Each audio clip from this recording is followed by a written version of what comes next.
سلام به همگی، امیدوارم که حالتون عالی باشه. به کانال من خوش اومدید.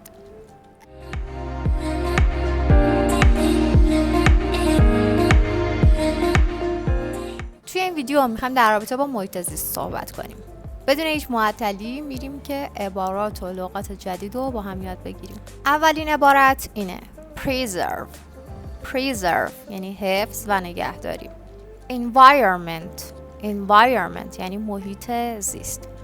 حالا برای مثال we need to preserve the environment. یعنی ما باید از محیط زیست حفظ و نگهداری کنیم. We need to preserve the environment. Human species یعنی گونه های بشری.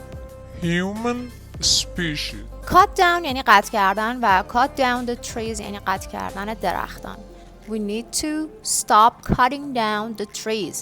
We need to stop cutting down the trees. یعنی ما باید قطع کردن درختان رو متوقف کنیم. همونطور که میدونید گونه بشری داره با قطع کردن درخت‌ها و کشتار بی‌رویه‌اش به محیط زیست آسیب میزنه. پس we need to stop cutting down the trees. بچه‌ها زیست که میدونید یعنی چی؟ یعنی بایو.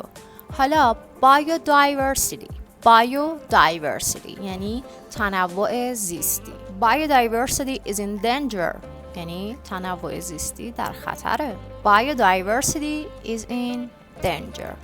Ruin یعنی خراب کردن. We human species are ruining the biodiversity. یعنی ما گونه‌های بشری در حال خراب کردن تنوع زیستی هستیم، داریم بهش آسیب میزنیم. We human species are ruining the biodiversity. اکوسیستم هم که حتی توی فارسی هم بهش میگیم اکوسیستم ولی یعنی زیست بوم.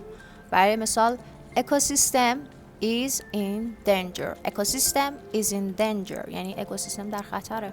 بچه greed یعنی حرص و طمع و greedy یعنی طمعکار.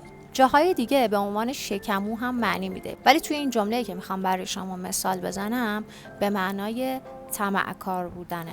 پس greed یعنی طمع، حرص و greedy یعنی طمعکار و حریص. حالا یه جمله میخوام براتون مثال بزنم. Humans being greed is ruining the ecosystem. یعنی حرص و طمع بشر داره اکوسیستم رو نابود میکنه، خرابش میکنه. catch fire یعنی آتیش گرفتن. jungles are catching fire یعنی جنگل ها در حال آتش سوزی هستند، دارن آتیش میگیرن. jungles are catching fire. animal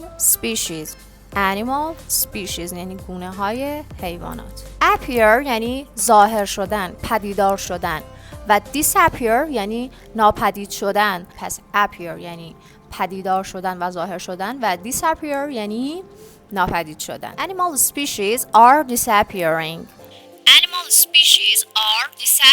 یعنی گونه های حیوانات در حال ناپدید شدنند. breed یعنی زاد و ولد. instinct یعنی غریزه و instinctively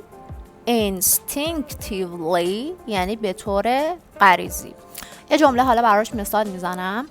برای مثال animal species know how to breed instinctively یعنی حیوانات به طور غریزی میدونن که چطور باید زاد و ولد کنن. امیدوارم که از دیدن این آموزش لذت برده باشین. برای حمایت از من لطفاً این ویدیو رو لایک کنید. اگر تا الان چنل رو سابسکرایب نکردید سابسکرایب کنید. خیلی دوستتون دارم. تا ویدیوی آموزشی بعدی. بای.